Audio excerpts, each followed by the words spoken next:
Hello, everyone, and welcome back to the Through the Briars podcast. This is your host, Christian Kosovus, and we're here today with episode 8.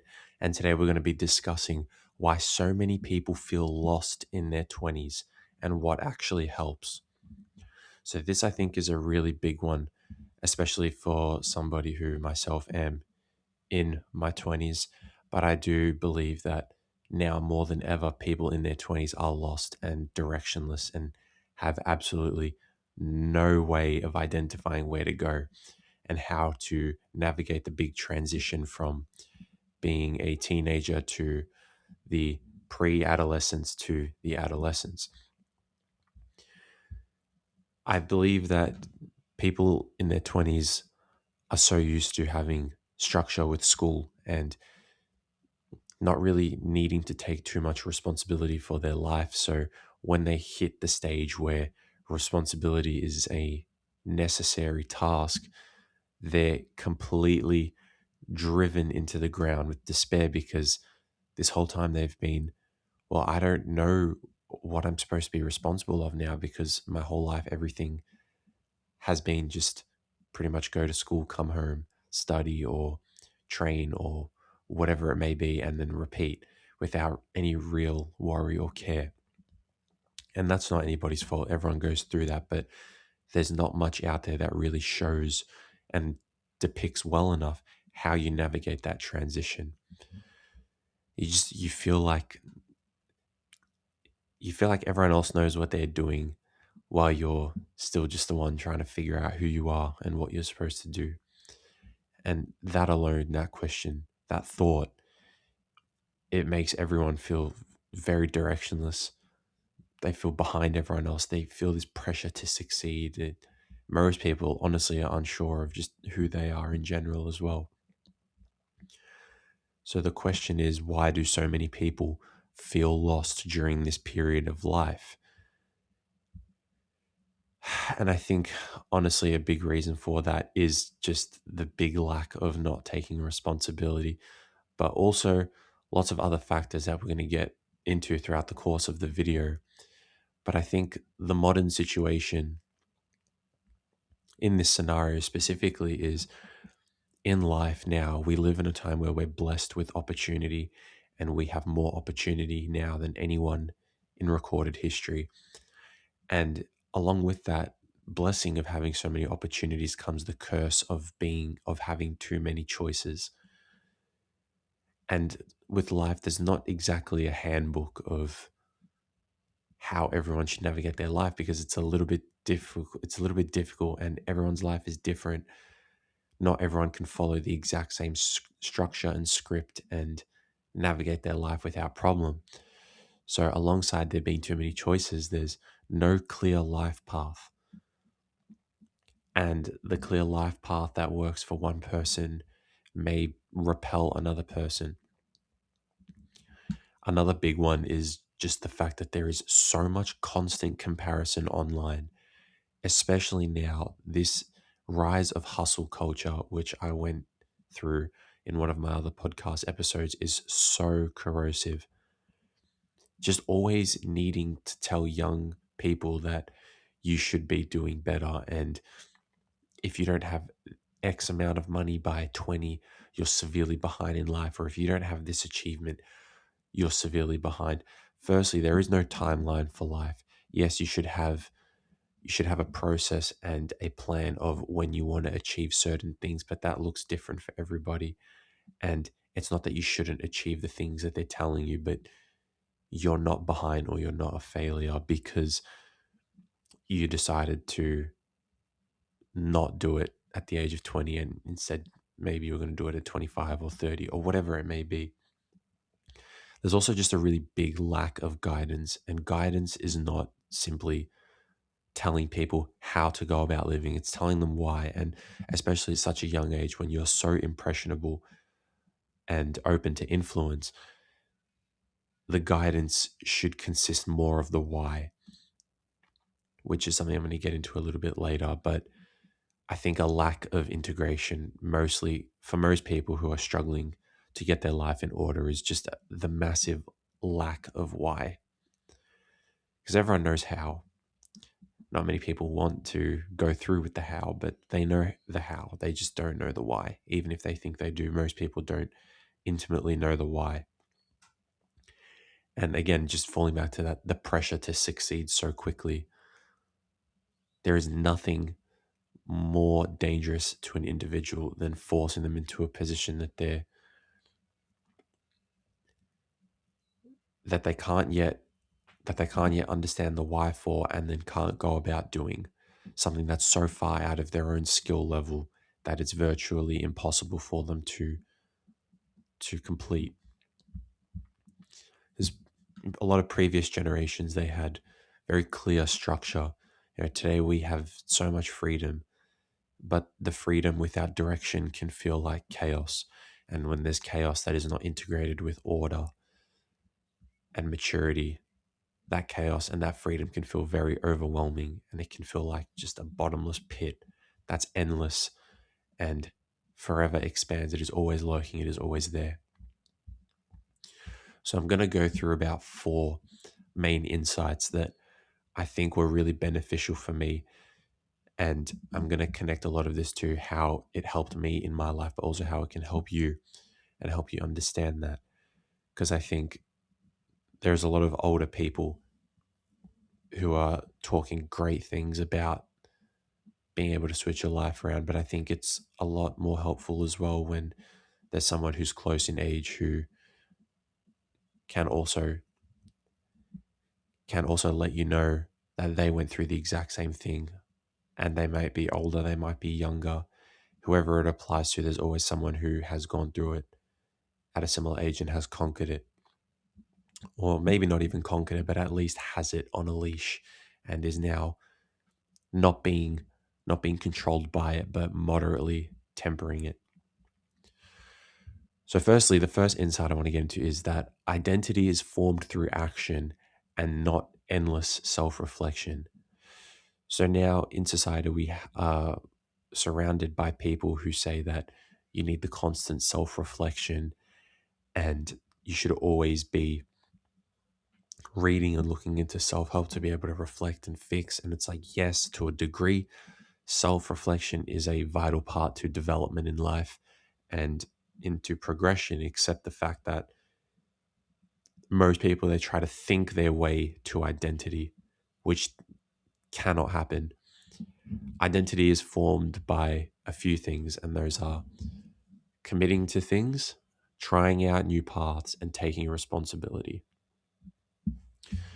Okay, and you discover yourself essentially by acting, but not acting in a disingenuous sense, but you're trying to already be like the person you're trying to become.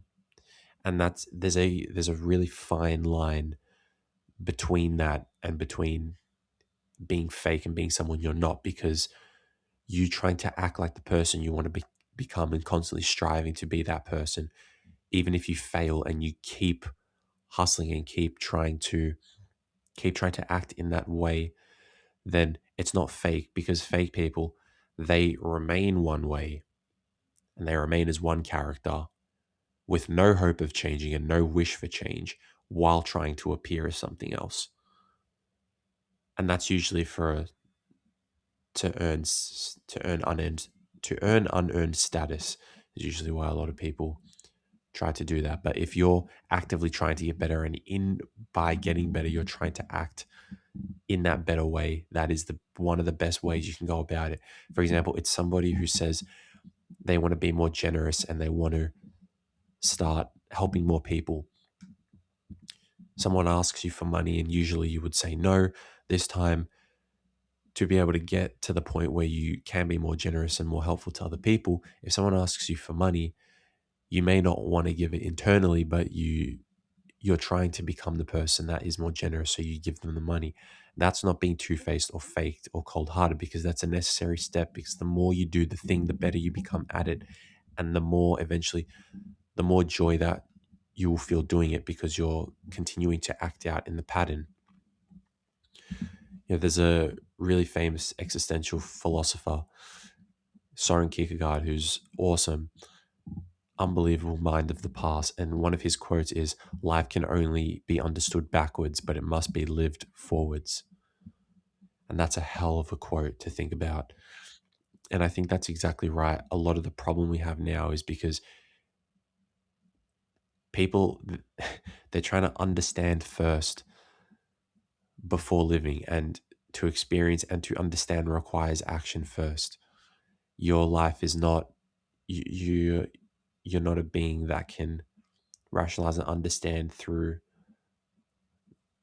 knowledge all the time and through thought, but it becomes through action and through the consequence of action, whether it's good or bad consequence, that understanding starts to reveal itself.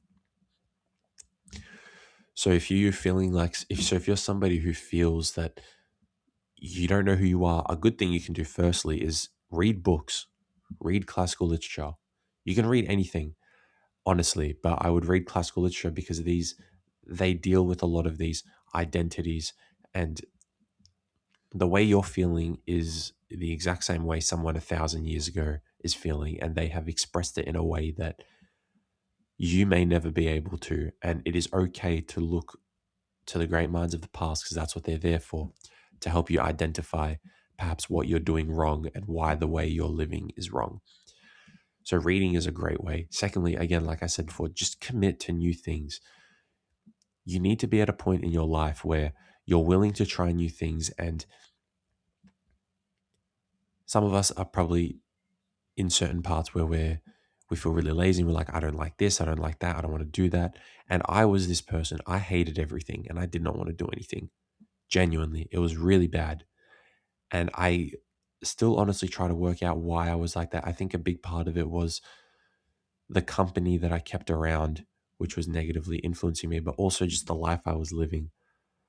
I was at a point where I was no longer training, which was a big anchor for me and involved in my sport.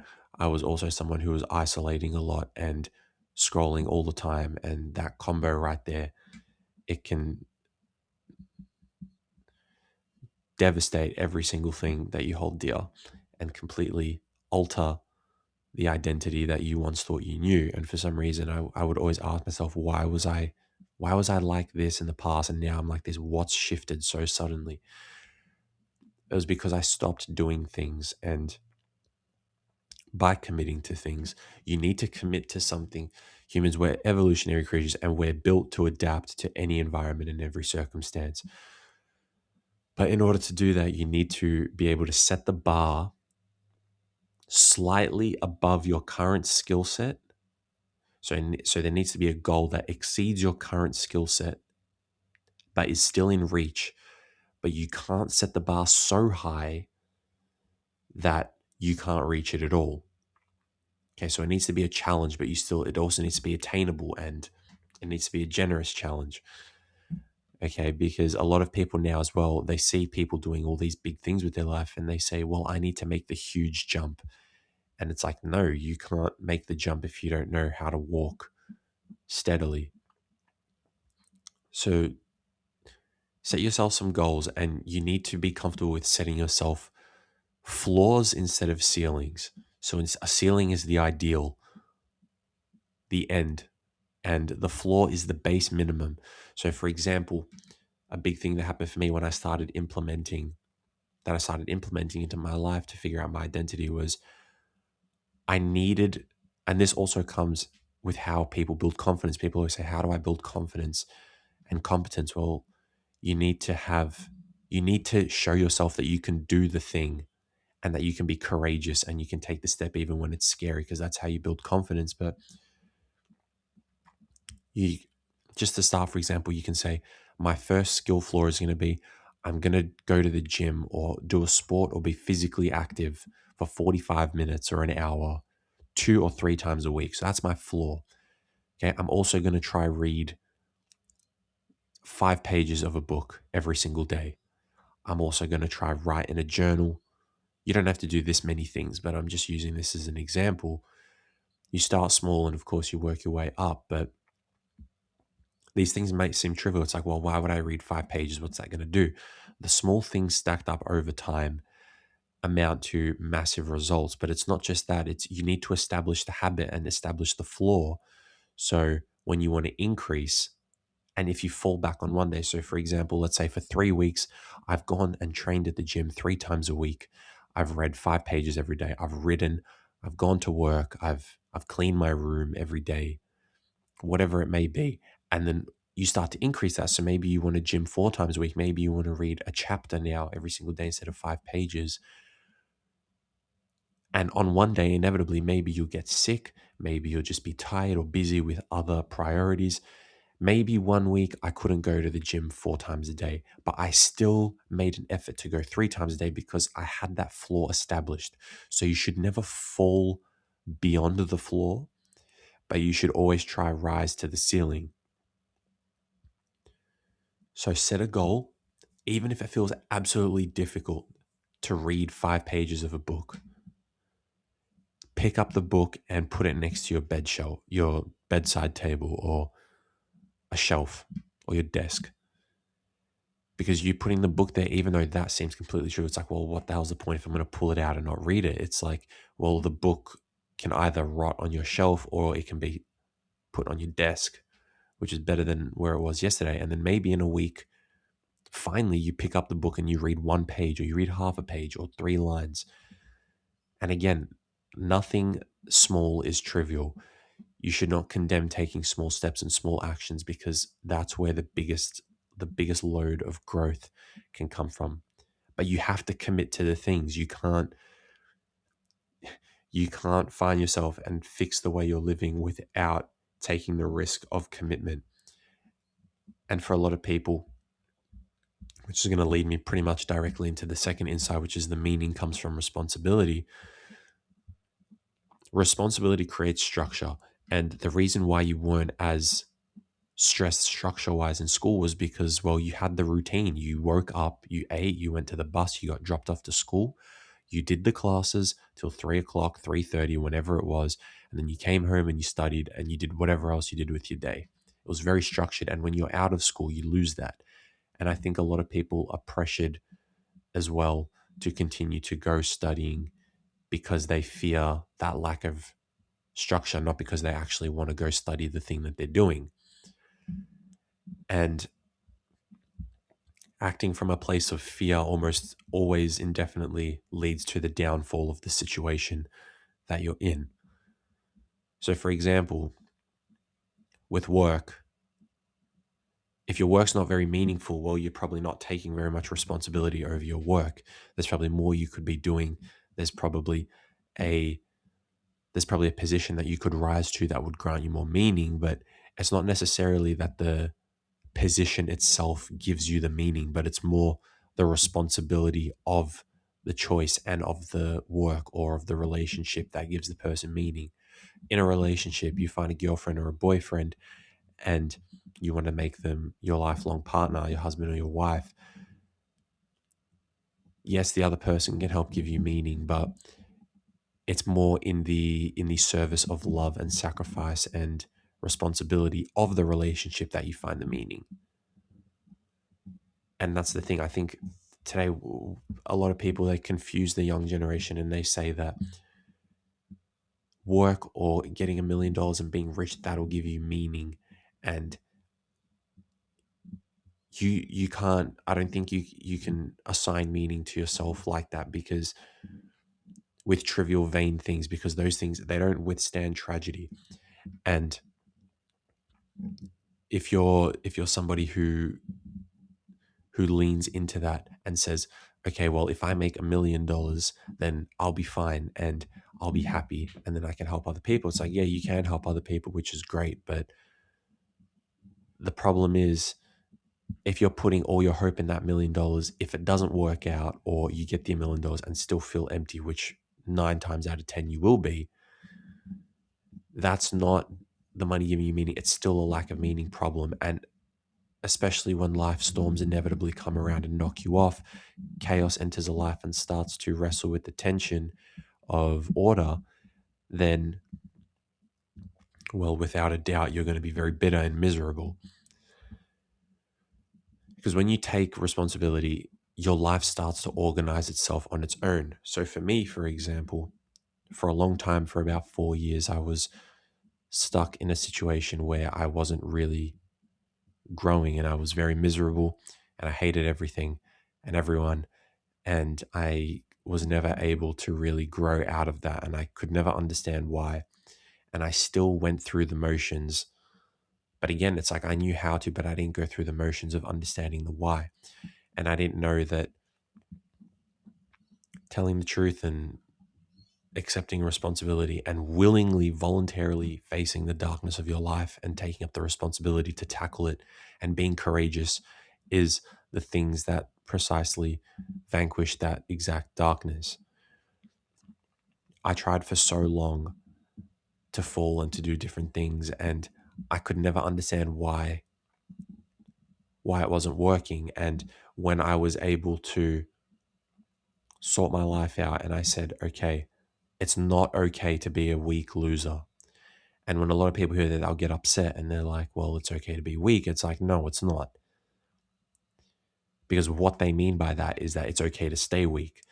It's okay to be or to feel weak in a moment, but it's not okay to stay weak.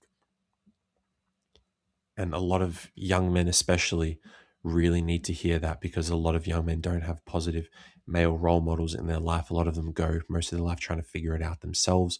But you need to be able to develop yourself into a person that's admirable because of his honor and integrity and not because of anything else.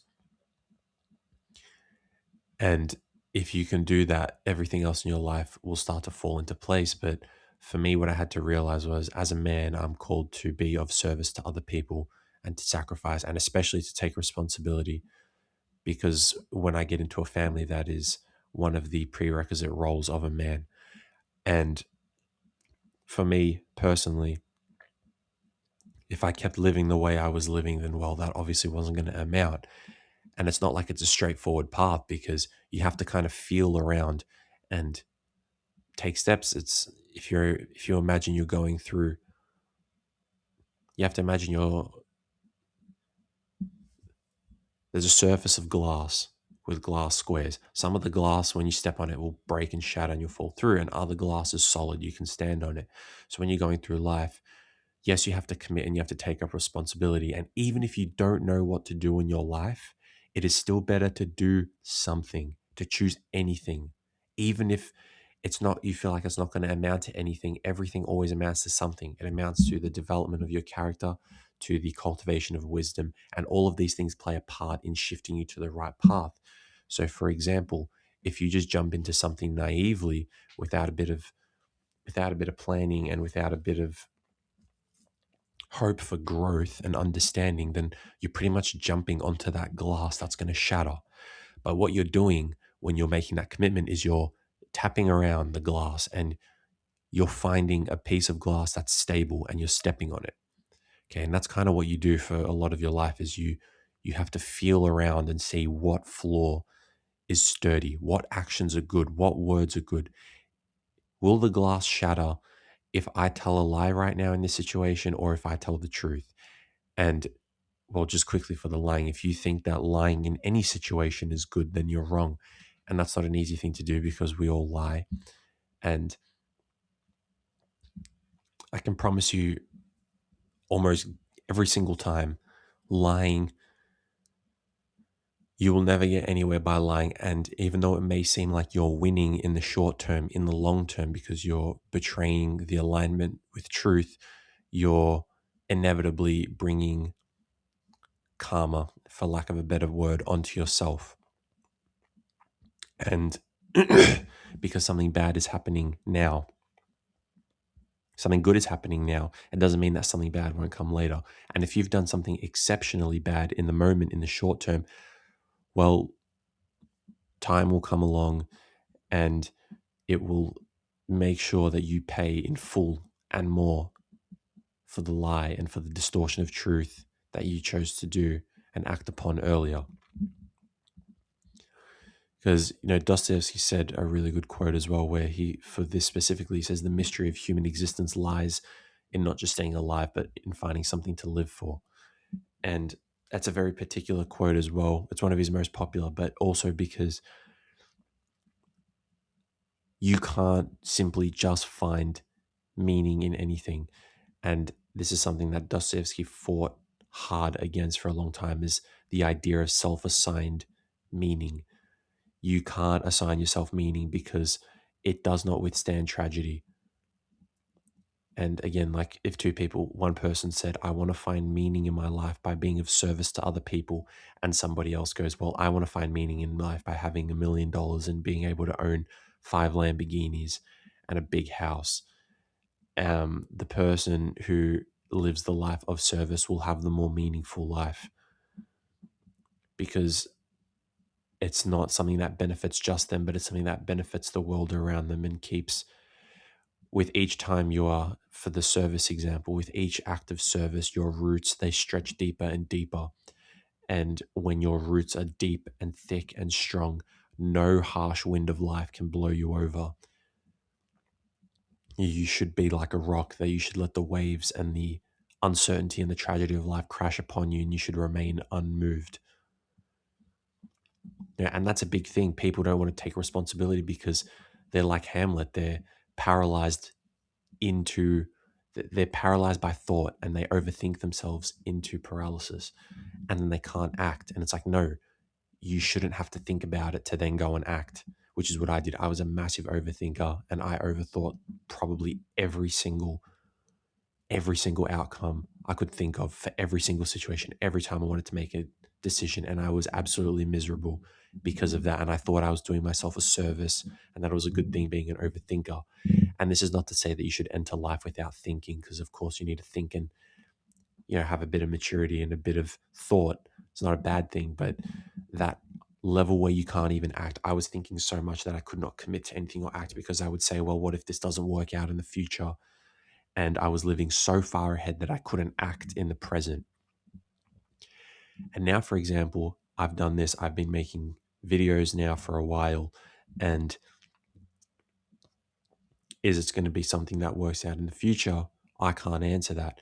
But if I stay disciplined to the path, which is what comes back to, you just need to choose something to do in life. The funny thing is, when you choose something and you stay connected to the path and disciplined to the path, the plan, it evolves and it changes over time. And especially if you choose that path and you align yourself with truth, and you're not bitter and you're not angry and you're not trying to deceive people into winning, and you're acting with honor and integrity, funnily enough, life unfolds for you in magical ways. You get opportunities. And if there's an opportunity, you have to seize it, because tackling opportunity and challenge, if it's a good one, so that's where the discernment sort of comes in, because there is also bad opportunities. But if the opportunity is a good one, it challenges your ability, your human tendency to adapt, and it challenges your DNA to evolve, to be able to grow and overcome the trial. And you learn, like, there's so much more to yourself than you actually understand. And if you don't put yourself in those challenging situations, well, you don't allow yourself to evolve and grow.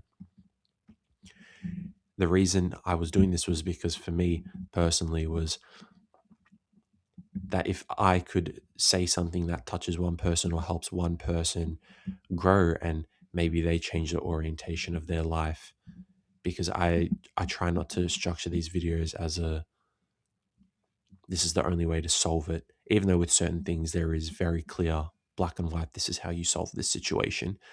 Mostly when it comes to the more intricate things with meaning stuff, I try to give people another lens to look through, and then they are free to make the choice if they will. But for me, being able to help one other person was enough, even if it meant years of work with no gain for myself, but gain for one other person, then it would all be worth it. And for me, I find meaning in that. And now this work, it feels like nothing, and it brings me joy. And for the first time in so long, I finally found something that sustains peace. And through tragedy and through difficult times, I know I will be able to endure it, because the work that I'm doing is rooted in something that's true and beautiful and real meaning. It's not something I'm not invested in this because I want to try and make all the money in the world and have a great career. And because I guarantee you, if my thought was, well, I want to make these videos so I can be famous and then so I can blow up and so I can get lots of money, I guarantee you, as soon as something bad swept through my life, it would make me absolutely miserable, especially if this didn't work out, because then it says, well, I was in it for the money and now all of that's gone, and I would feel like I wasted my time, even though inherently you don't. But when you have the wrong vain objects of worship at the top of your hierarchy of priority, then that leads to the bitterness and the resentment of life. So take responsibility, find something heavy. You need to carry the most heavy thing you can find and trudge uphill nonetheless, despite life's sufferings and injustices, which are going to come. And if you walk through life thinking that you're not going to experience suffering and injustice, then you're foolish. And you should learn to accept that that's a part of life and that that's normal, and that the suffering and injustice, no matter how tragic, should not deter you from still trying to do the right thing and from still trying to make something that'll help not just you, but help out. Part of the meaning of life as well, every single person has a skill.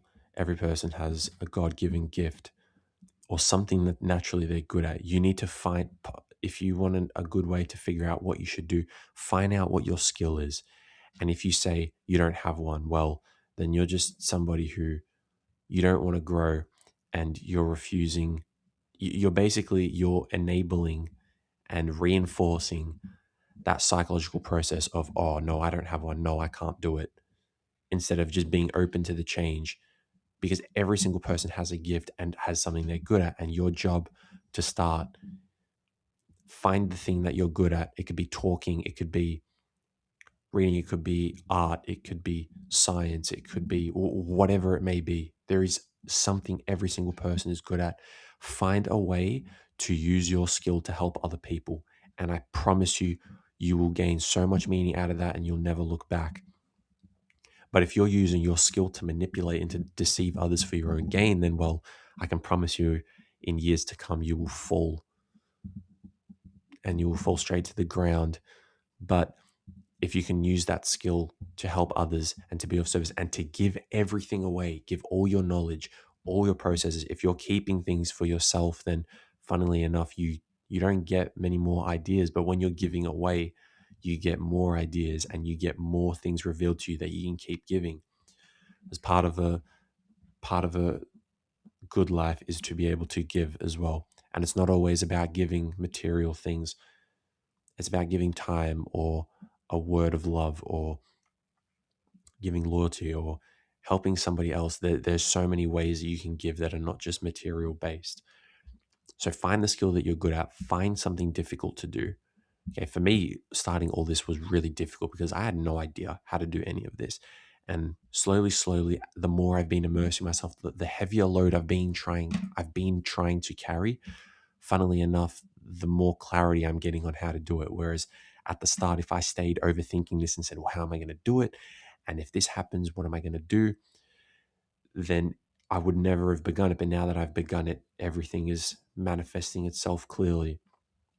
And of course, there'll be times when it gets hard, and that's obviously normal and part of life. But it's exactly like the hero's journey. All classical literature details this. It's that part of life is not commitment in certainty, but it is commitment in the uncertainty, in love, in work, in career, in family, in marriage, whatever it may be. Everyone thinks they need to be 100% certain before they can make a choice. And it's like in some situations, sure, but in most of life, you can't be 100% certain and you never will be. And commitment in the uncertainty is exactly what Søren Kierkegaard talks about, which is the leap of faith, where essentially rational thinking ends and you take that step of faith and hope. And for the people who say like, I don't believe in like the leap of faith or whatever, it's like if you're living a somewhat normal life, you take leaps of faith every single day that you're probably ignorant to. But to keep it on track, that leap of faith precisely is what builds the courage. It's what builds the confidence of character, and it's what keeps you It's what keeps you moving forward in the face of tragedy, because it's despite what gets thrown my way, I will continue to do good and I will continue to be better. I'm not going to sit there and psychologically enforce these bad thought processes of I can't do it. It's too hard. I'm not good for anything. And, I had a bad life, so therefore I can't try to make it better. It's like, no, you have a moral obligation to do the best that you possibly can. And young people especially should know this. It's like you're capable of so much. And if you don't test that and you don't bring some good chaos into your life that wrestles up the tension and the safety and the comfort you've built, because comfort is the number one killer of life, you will never be able to show yourself that every person is capable of so much. And it's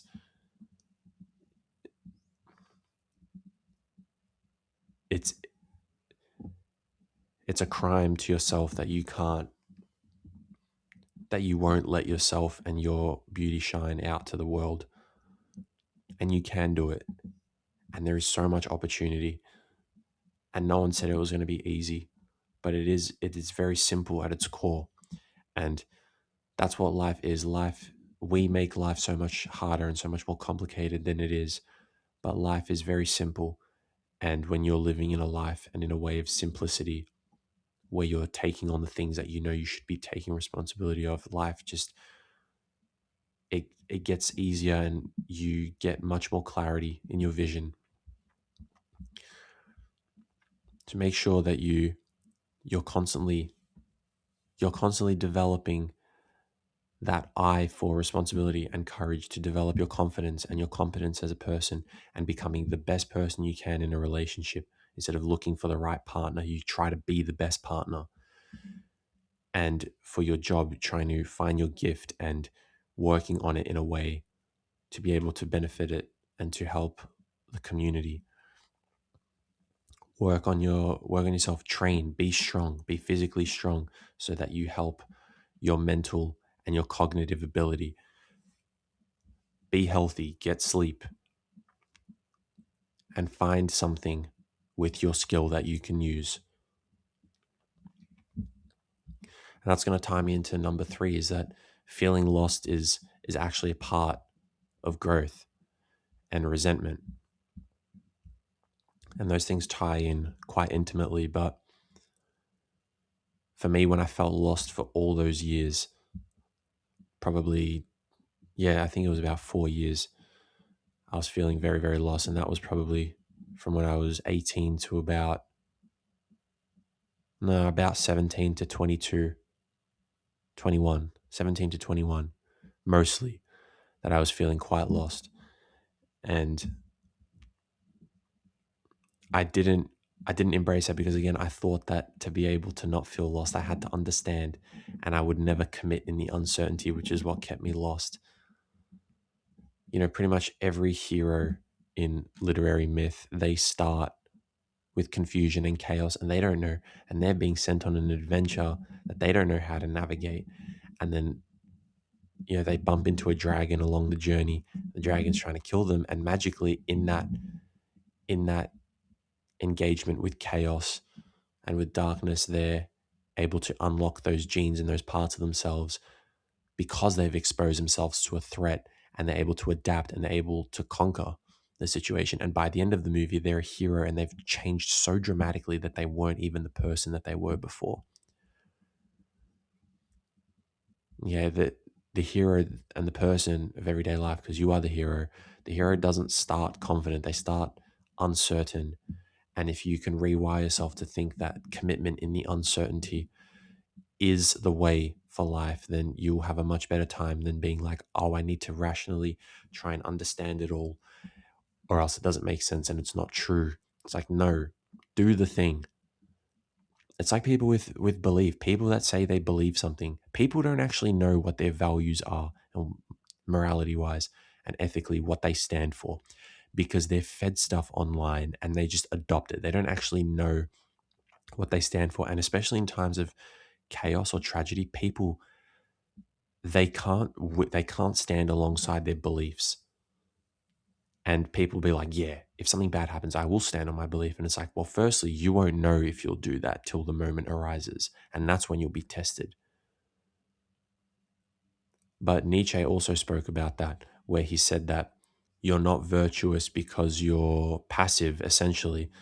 That's like morality is not valuable to those who are untested by temptation and wrath. It's like if you're not being tempted and you're not being challenged morally in life, then your current position is of no value to you, because it takes a strong person to experience the darkness and be attacked by it brutally to then continue to act good despite it. A very weak person will succumb to that darkness and turn bitter and resentful and lash out at everyone.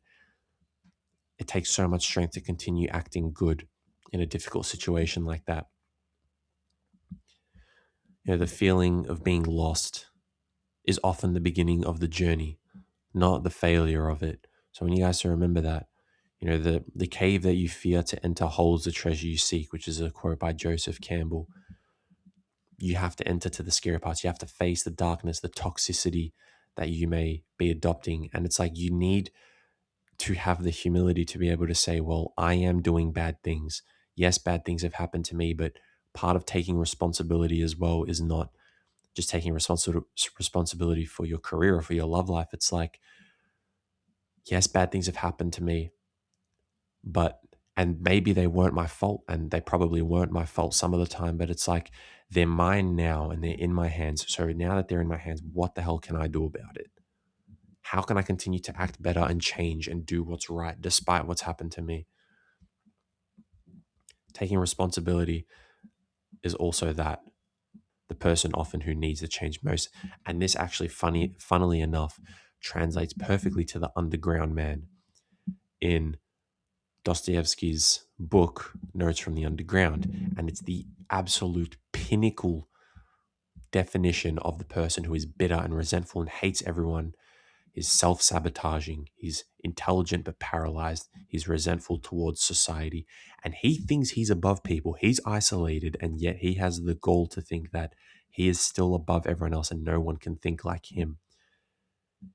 It's it's honestly so foolish when you read it, seeing him. There's a part, I'm pretty sure, where he's so isolated and so rational and so cold and so angry that he won't admit it to himself, but he's angry. He hates everyone, and his pride lets him think that he's better and more enlightened and smarter than everyone when he's not. There's a part in the book, I'm pretty sure, where a prostitute comes up to him, and the prostitute tries to offer him love and compassion and empathy, because despite somebody who is working as arguably in a profession that's not even a profession, doing something that's of the lowest of the low, even a person like that who, despite might not be on the best path, still is not completely closed off by their pride and is still has a strand of humility in them that allows them to love and to be compassionate. And she tries to offer him that, but he rejects her and he tells her basically she's a fool and tells her to go away. And partly the reason for that is because it would damage his pride, because him accepting that love would be him also trying to state publicly to her and to everyone else that he needs that love. And that's why a lot of people do. And that's why the people who are so prideful and who are so prideful, who are so cold-hearted and so rational and so angry with the world and think they're better than everyone else, they're people often who can't love and who are unable to receive love. And Dostoevsky said that perfectly as well. It's like, what is hell? And he says that I maintain hell is the ability of being unable to love. And that's exactly right, where you're in a state so cold and so bitter and so prideful that you can't humble yourself to say that you need love and that you want to love. And love is often the thing that fixes people who are like that. And again, that's perfectly described again in the Brothers Karamazov, where Ivan is exactly like the underground man. And Alyosha offers him that love, and that's the only thing that Ivan needs and wants more, is that he wants that love, but he can't because he's become subject to the spirit of Luciferian pride and the Luciferian intellect, which is that he values that so high above everything else that it makes him bitter and resentful because he feels so much smarter than everyone else and so isolated. He self-isolates, he self-sabotages his life, and he's intelligent, but he's paralyzed and driven to madness and despair. And he's resentful towards society because he thinks society should bend over backwards and owe him something, which, spoiler, it doesn't. They don't owe you anything. And not in a very, and I'm not saying that in a prideful way, but expecting that society owes you something is wrong. All these things, they tie into each other. It's all the same. That Notes from the Underground is a great read, and it's only like 100 pages. It's around 100 pages. Go read it. It's phenomenal. Okay, because anger, and this is where the whole resentment bit like ties into all of this as well. Resentment, I was very resentful for a long time, and resentment is, Nietzsche said that when you fight monsters, you yourself should try not to become a monster. And I think that's true, because if you're trying to fight the darkness and the only way you think you can get rid of the darkness is by becoming the darkness yourself, then that's wrong, because you fall exactly into that trap and you just become dark and bitter and hateful. You know, people, it's the same concept where people say you have to fight fire with fire. It's like, well, actually, no, you don't. And it also depends what kind of fire. So, for example, before the example, sorry. Often when people try to fight fire with fire, when someone's angry and they're being angry back, they don't actually disarm the person by them getting angry. If someone's angry and they're insulting you, the way to disarm that one is with silence and with love, because that automatically, even if they don't see and they think you're foolish, you disarm the person automatically. Secondly, when you fight fire with fire, you have the chance to be burned. Okay, every single time you fight fire with fire, you risk getting burned. Because anger, in the process of anger and revenge hollows out the avenger before it harms the target. Okay? Anger leaves you so hollow and so empty. And the two ways you can go about fixing that, if you're someone who's resentful and bitter against other people or against things that have happened in your life, and it's hard, maybe the things in your life are justifiable in making you angry, but that doesn't mean that you should respond in an angry way. And that's where the integrity and honorability of being a good person comes in, because despite the tragedy, you should still continue to act, and that takes more strength than succumbing to the anger. Okay, and the control and the restraint in that is so hard, because you're going to keep falling and the anger's going to slip out sometimes. And you might think, well, what's the point if I keep falling and doing the bad thing? It's like, would you rather fall and not get up, or would you rather keep falling and have the expectation that you will always fall in life until your last breath, you will always fall, and continue to get up and still try, have that control and that restraint where you try to align yourself to continue to be honorable and act with integrity and dignity despite it. Okay, I may fall and I may get angry at someone, but it doesn't mean I have to stay there and then I have to get angry at them for the rest of my life. It means that, okay, tomorrow or right after it's happened, I'm going to try realign myself with what I know to be true. And the truth is that if I align myself with honorability and integrity and restraint and control, then I am on the path to try and fix that. And in doing that, you will be on the path. You will keep falling on the right path. But if you stay down, you can't keep traversing that good path and you stop. Whereas if you get up and you keep falling on that path, eventually you will find the way to transformation and transcendence. The two things that remedy resentment, and what I found, because I was resentful for a long time with certain people in my life, was one that I just came to the realization eventually that being angry and holding grudges at people, it's so tiring. And it keeps, when you get angry at someone, you automatically give them the win. And not that it's about winning and losing, but The things that heal resentment are humility and forgiveness. Those are the two things that heal anger and resentment. Forgiveness, especially. And forgiveness sounds all good and all beautiful and sweet until you actually have to go forgive someone who's wronged you. And you should think to yourself, it's like, well, if I can't forgive this person, then what gives other people the right to forgive me for what I've done to them? Because we've all hurt other people, whether that's voluntary or involuntarily. And for me, in a situation years later with certain people that I kind of fell out with, I had bumped into them somewhere, and I'm not going to give away too much detail on what that was, but I had the urge suddenly when I was with them in that moment to just apologize, even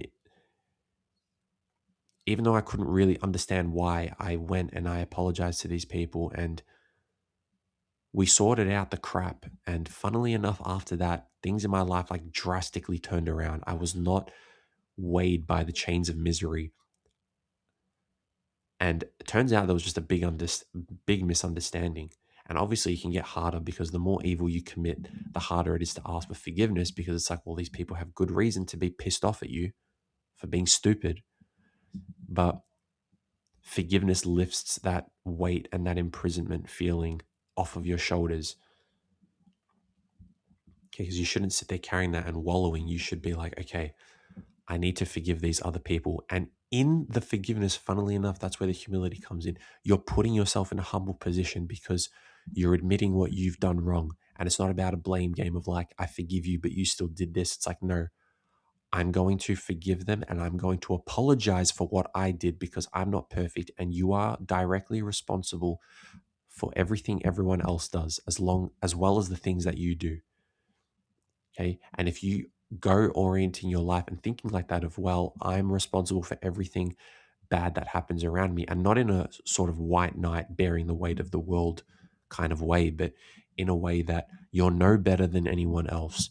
And to think yourself more morally righteous than another person lets you fall into that same Luciferian pride. So doing that and keeping at the forefront of your mind, where it's essentially, I've made mistakes and I've done wrong, and I will always do wrong. And maybe even if I'm not aware of it, I still did something that made this person act that way. You'll be much more at peace, and it will be easier to forgive and to remain humble, because in that act of constantly keeping yourself accountable, you are keeping yourself humble. Okay, because if you're like, well, I didn't do anything, then they're just wrong and they're dumb and they cracked it and it's their fault because they got angry. It's like, no, you're no better than them now, because you're falling into the pride and you're rejecting the spirit of transcendence and transformation in that. And for me, like, clearing up that resentment in my life was probably the biggest thing that allowed for my growth. And the resentment is what kept me so isolated in those 4 years. But man, there was not a better choice I could have made than forgiving those people. And it's almost like I never expected to see those people again. And when I did, that was a choice. Okay. And I could have been a coward, an immature, irresponsible man who doesn't want to take responsibility for his actions. And I could have said, no, I'm right, they're wrong, screw them, and could have been resentful and bitter the rest of my life. I may never have seen them again. That opportunity was presented to me by life to say, hey, you have a choice right here to right your wrongs, to correct the sins of your past, to atone and to repent. You need to take advantage of that. And in that moment, the weight of responsibility of virtue was far greater than the doubt and the resentment. And I seized that moment and I took advantage of it, and it was the best thing I could have done. And again, that opportunity may have never presented itself again, but now that it did, there's no more bad blood between me and those people, and I am no longer weighed by resentment. And funnily enough, now when I try to get into disputes with other people or whatever, of course it happens and you get angry and pissed off at people, but you find it easier to keep wanting to try to forgive and to keep yourself humble and to try and say to yourself, well, who am I to react like this? I don't know why they're doing that. Puts you in a really good frame of mind. And once that resentment cleared up, because the resentment, it keeps you anxious and fragmented. Suddenly, then, not long after, things in my life started to fall into place. I started to find meaning and understand. I started to understand the why of life. It's like, if I think about it rationally, someone wronged me and I get angry. Yes, that makes sense. Probably a very likely outcome to a situation like that.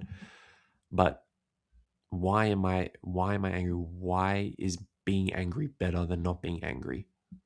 And these are questions you have to ask yourself and you have to reflect on, and you need to know the why. And that's why the people who live by that, they they don't have the how. They don't know the why they should be. Like, they have the how, but they also don't have the how. Because all that matters at the end of the day is how you act and why you act. And staying in that anger was never going to help me. And if I was still angry, I probably wouldn't even be doing this, because I would have never thought of it, because I would have been so distorted by my anger for myself and for them that I never would have been able to transform and to grow into something better. And being able to clear that up, it leads into being able to find your identity, who you want to be. You identify in that your values, and you value what's more important. What's more important, me being angry and bitter, or me maintaining my morals and values in a difficult situation when something important is called from me and asked of me? And that was good, again, because it showed me, dude, you're angry right now, and you say that you're, and at this point, I would say to myself that I was a good person, which I wasn't at all. And not saying that I'm a good person now, but for the sake of the context of that time, it's like I was saying I was such a good person when I was not. And I said that I was so morally strong with my values and my ethics, and I definitely was not, because when situations called for me to be morally courageous and virtuous with what I believed in, I always succumbed. And partly because I honestly didn't really know why I stood for what I stood, but it wasn't until I was tested and overcame the trial that I can now confidently say, yes, I believe in this, and this is my stance on life. This is how I will act. And each challenge that you overcome, each dragon you slay, reinforces that confidence in your beliefs and in your morality and in your consciousness. And that is how you develop competence and confidence, because then you become untested by and unprovoked by things in the future as well, because you know what you're fighting for and what you're grounded by. So that's something I want to leave you guys with. And just to wrap it up, again, no one said this was an easy path. The path of change is hard, and when you change, bad things still come your way. You don't change and things get easier. Things still come, but you need to look at what you're being able to integrate your life with. Okay, maybe for me, I wish I knew this earlier in my 20s, because I wouldn't have wasted all those prime times of my life being bitter and angry. But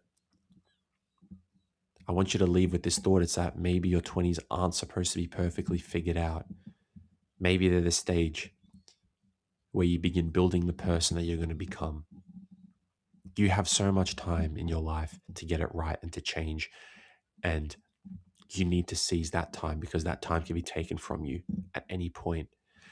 And if you want to grow and you want to fix yourself in your 20s and you feel lost, you need to take responsibility. You need to pursue meaningful goals, not vain goals.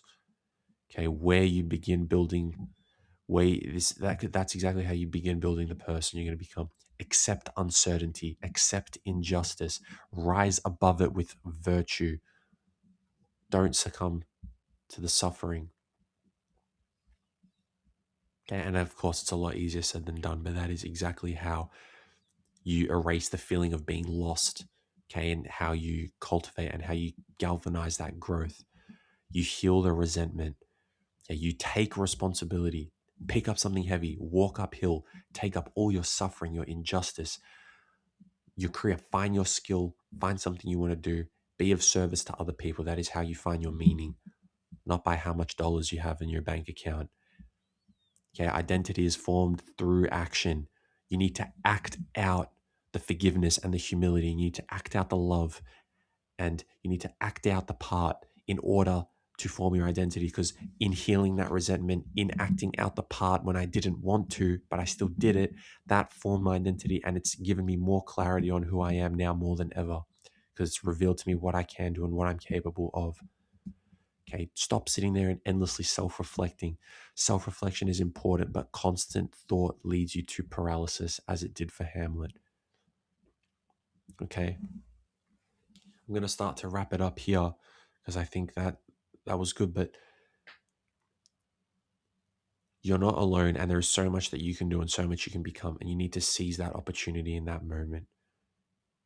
Don't let yourself rot away fear and being in that position of despair, because even that too, thinking you're in a position, funnily enough, of despair where it's like, I can't be helped, I can't be saved, everything's meaningless, and I should pursue vain hedonistic things because everything's meaningless. That's also a form of pride as well, because you think that you're better than the truth and the force of change and the force of and spirit of transcendence itself. So don't condemn other people who are outwardly prideful and don't want to humble themselves into change, because by you not wanting to change either, you're also in a state of pride. And it is only in that position of present awareness that you can stay humble. Okay? Plan your life. Don't cling to the plan. Your plan will develop and change as life goes on, and it will become a better plan the wiser you get. Challenge yourself. Go out and do things so you get life experience. Better yourself. Try and make yourself stronger.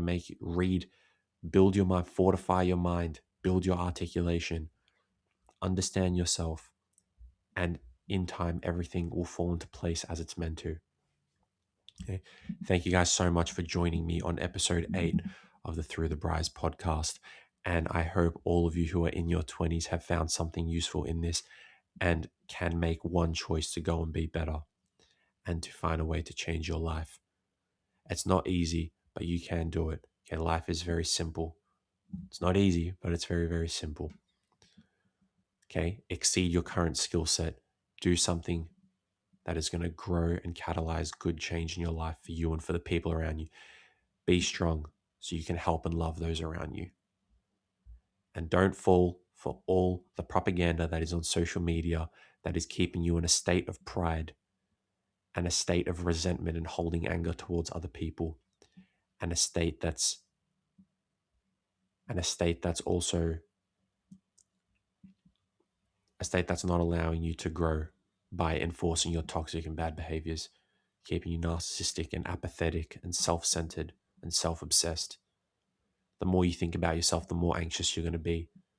If you want to heal that anxiety, think about other people and how you can be of service to somebody else. Anyway, I hope you guys have enjoyed this episode, and I will see you all in the next one. Love.